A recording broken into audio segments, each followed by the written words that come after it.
Right. ఇక కేంద్రానికి CJP ultimatum. ఒప్పందాన్ని ఉల్లంఘించారు.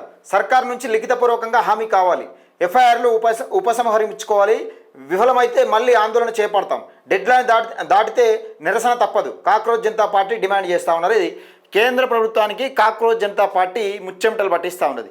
రాష్ట్ర ప్రభుత్వం కాదు, అసలు తెలంగాణ రాష్ట్రంలో దేశంలోనే బీజేపీ ప్రభుత్వానికి ప్రతిపక్షం ఏదంటే అసలు ఒక్క ఎంపీ సీట్ కాదు కదా, కనీసం పార్టీ కూడా లేని కాక్రోచ్ జనతా పార్టీ అని ఒక పేరుతో నచ్చింది. అసలు ఒక ఎమ్మెల్యే కాదు, ఎంపీ కాదు, దేనికి కాదు, అసలు కేవలం యూత్కు కడుపు మండి ఈ సీజేపీ అని కాక్రోచ్ జనతా పార్టీ అని పెట్టి ముచ్చెమటలు పట్టిస్తూ ఉన్నారు బీజేపీకి. ఒకసారి చూద్దాం. అయితే సర్కార్ నుంచి లిఖితపూర్వకంగా వీళ్ళు ఏం చేస్తారంటే, రాజకీయ నాయకులు చాలా తెలివికలు. ఏంటంటే రాజకీయ నాయకులు అప్పుడు మనం వేడి చల్లార్చేందుకు ఏదో ఒకటి నోటు ద్వారా చెప్తారు. ఈ కథ ఇట్లా అంటారు, అది అయిపోద్ది. అంటే కూల్ చేయడం కోసం అన్నట్టు. అది అయిపోయింది, ఇప్పుడు వేడి చల్లారింది. అంతమంది నెల రోజులుగా కొట్లాడితే ఒకటే రోజు ఆయన రాజీనామా చేసిండు, కథ అయిపోయింది. అది ఏంది మరి కథ అంటే ఇక్కడ చూడరు. ఎఫ్ఐఆర్లు ఉపసంహరించుకోవాలి, విఫలమైతే మళ్ళీ ఆందోళన చేపడతాం అంటుర్రు. ఇప్పుడు మళ్ళా వేడెక్కడానికి కొంచెం సమయం పడుతుంది. అందుకని లిఖితపూర్వకంగా మీరు ఇచ్చిన నోటి మాట ఏదైతుందో లిఖితపూర్వకంగా మాకు ఇవ్వాలని చెప్తా ఉన్నారు. నిరసనకారులపై నమోదైన కేసులను ఉపసంహరించుకుంటామన్న హామీని కేంద్ర ప్రభుత్వం ఉల్లంఘించిందని కాక్రోచ్ జనతా పార్టీ సీజేపీ తీవ్ర ఆగ్రహం వ్యక్తం చేసింది.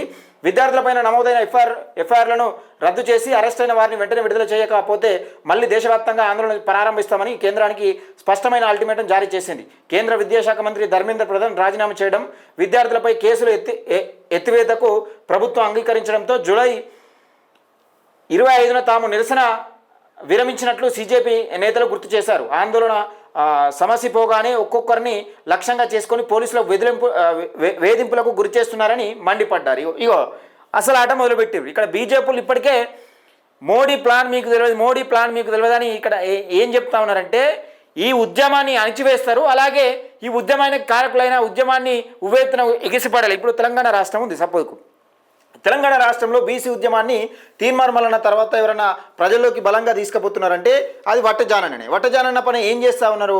బీసీ ఉద్యమాన్ని అణచివేయకుండా వట్టజానన్నను బీసీ ఉద్యమాన్ని ఉవ్వెత్తున ఎగిసిపడుతున్న బీసీ ఉద్యమాన్ని వట్టజానన్న ఇంకా కొంచెం ఎట్లా అంటే పుష్ చేస్తూ ఉన్నాడు.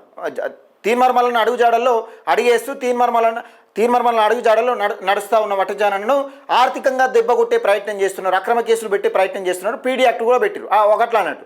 అంటే డైరెక్ట్ మనకు రారు రాజకీయ నాయకులు, ఎప్పుడు కానీ డైరెక్ట్ రాక మన కోణాలు ఏంటి, మన కథ ఏంటి, ఈ లెక్క అంత ఏందనేది తెలుసుకునే ప్రయత్నం చేసి ఒక్కొక్కరిని టార్గెట్ చేసి అక్రమ కేసులు అంటే ఇదిగో వేధింపులకు గురి చేస్తున్నట్టు సీజేపీ మండిపడ్డారు. ఇక చూసినావు కథ, ఇది కథ. ఈ బీజేపీ కథకి ఇట్లుంటుంది. రైట్. వీళ్ళు కేంద్రానికి అల్టిమేటం జారీ చేసిరు. ఇక అంటే ఎంత అల్టిమేటం జారీ చేసినా కానీ మళ్ళీ మీతోనేమైతే లేని సింపుల్గా తీసుకుంటారు అన్నట్టు వీళ్ళు. సీజేపీ ప్రతినిధి అశుతోష్ రాంక విలేకరులతో మాట్లాడుతూ బీహార్, పశ్చిమ బెంగాల్లో వందలాది మంది విద్యార్థులను పోలీసులు అరెస్టు చేస్తున్నారని ఆరోపించారు. ఢిల్లీతో పాటు ఇతర రాష్ట్రాల్లోని పోలీసులు బలగాలను దర్యాప్తు సంస్థలను నిరసనకారులతో పాటు వారికి లాజిస్టిక్ సహకారం అందించిన వాలంటీర్లపై నిఘా ఉంచి వేధిస్తున్నాయని ఆవేదన వ్యక్తం చేశారు. సీనియర్ సుప్రీంకోర్టు న్యాయవాది, ఎస్పీ, రాజ్యసభ ఎంపీ కపిల్ సిబిల్తో కలిసి నిర్వహించిన సంయుక్త విలేకరుల సమావేశంలో సీజేపీ ప్రతినిధి సౌరభ్ దాస్ మాట్లాడారు. ప్రభుత్వం ముందే ప్లాన్ ప్రకారం వ్యవహరిస్తూ ఆందోళన ముగిశాక విద్యార్థులను వేధిస్తోందని విమర్శించారు. అక్రమ కేసుల్లో చిక్కుకున్న విద్యార్థులకు, నిరసనకారులకు ఉచిత న్యాయ సహాయం అందించడం కోసం సాక్షి అనే ఆన్లైన్ డిజిటల్ ప్లాట్ఫామ్ను ప్రారంభించినట్లు ఈ సందర్భంగా ప్రకటించారు. ప్రభుత్వం బుధవారంలోగా తమ డిమాండ్లపై స్పందించకపోతే గురువారం నుంచి దేశవ్యాప్తంగా మళ్ళీ నిరసన హోరు తథ్యమని ప్రతినిధులు స్పష్టం చేశారు అని ఒక వార్తనైతే చూస్తూ ఉన్నాం. ఇది ఏంది? ఒక్కొక్కరిని టార్గెట్ చేసి వీళ్ళు చేస్తూ ఉన్నారు. అంటే ఒక్కొక్కరు టార్గెట్ చేసి వేధింపులకు గురి చేస్తూ ఉన్నారు, అక్రమ కేసులు పెట్టే ప్రయత్నం చేస్తున్నారు, విద్యార్థులను వేధింపులకు గురి చేస్తున్నట్టు అనేక రాష్ట్రాలలో. ఇక్కడ చూడొచ్చు. పశ్చిమ బెంగాల్లో వందలాది మంది విద్యార్థులను పోలీసులు అరెస్ట్ చేస్తున్నారని ఆరోపించారు. బీహార్, పశ్చిమ బెంగాల్ అంటే మీరు యువతతో పెట్టుకుంటే కథమైపోతుంది. రానున్న కాలంలో యువతనే ప్రాతినిధ్యం, యువకులే ప్రాతినిధ్యం వహించాలి, యువకులు రాజకీయంలోకి రావాలని చెప్తా ఉంటారు. కానీ యువకులు రోడ్డెక్కితే మాత్రం రాజకీయ నాయకులు వెన్నులో వరకు పుడుతుంది. ఎందుకు పుడుతుంది అంటే కూసాలు కదిలిపోతాయి. ఇప్పుడు వాళ్ళు మాట్లాడే పద్ధతి, వాళ్ళు మాట్లాడే విధానం వేరే ఉంటుంది కాబట్టి వాళ్ళు ఏమున్నా కానీ కరెక్ట్ ఫేస్ టు ఫేస్ మాట్లాడగలుగుతారు, ఫేస్ టు ఫేస్ చేయగలుగుతారు. కాబట్టి డొంక తిరుగుడు ఉండదు. యువత మేలుకుంటే సమాజం మొత్తం కథమైపోతుంది. ఇప్పుడు రాజకీయ పార్టీలు మొత్తం కథమైపోతుంది. సీజేపీ అంటే అసలు సీజేపీ పార్టీ ఎప్పుడు అవతరించింది, ఏం కథ? బీజేపీ పార్టీ ఎన్ని సంవత్సరాలు 1980లో పుట్టిన బీజేపీ పార్టీకి సీజేపీ పార్టీ ప్రతిపక్షంగా మారిందంటే కేంద్రంలోనే, అది కూడా కేంద్రంలో ప్రతిపక్షంగా మారిందంటే ఒక్కసారి ఆలోచన చేసుకోవాలి. ఒకవేళ నిజంగా రాష్ట్ర వ్యాప్తంగా ఈ పార్టీని ఏర్పరిచి రాష్ట్ర వ్యాప్తంగా అధ్యక్షులను పెట్టి ఈ కార్యక్రమాలు చేస్తూ ఉంటే బీజేపీకి వన్నెలో వణుకు పుడుతుంది.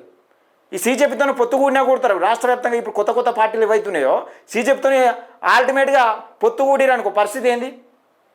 గట్ల గా స్థాయికి వచ్చింది కాబట్టి, సీజేపీకి గా స్థాయికి వచ్చింది కాబట్టి దీన్ని ఏ విధంగా దెబ్బ కొట్టాలి అని కోణంలో తప్పనిసరిగా ఆలోచిస్తుంది బీజేపీ పార్టీ. అదే నడుస్తూ ఉన్నది. సీజేపీ మళ్ళీ బీజేపీకి అల్టిమేటం జారీ చేసింది, హెచ్చరిక జారీ చేస్తూ ఉన్నది అన్నట్టు ఒక విధంగా చెప్పాలంటే. రైట్స్ మిత్రులారా, ఇది కుట్ర కోణంతో రాజకీయం నడిపిస్తారు తప్పితే మనల్ని డైరెక్ట్గా ఎదుర్కొనే ప్రసక్తి ఉంటుంది.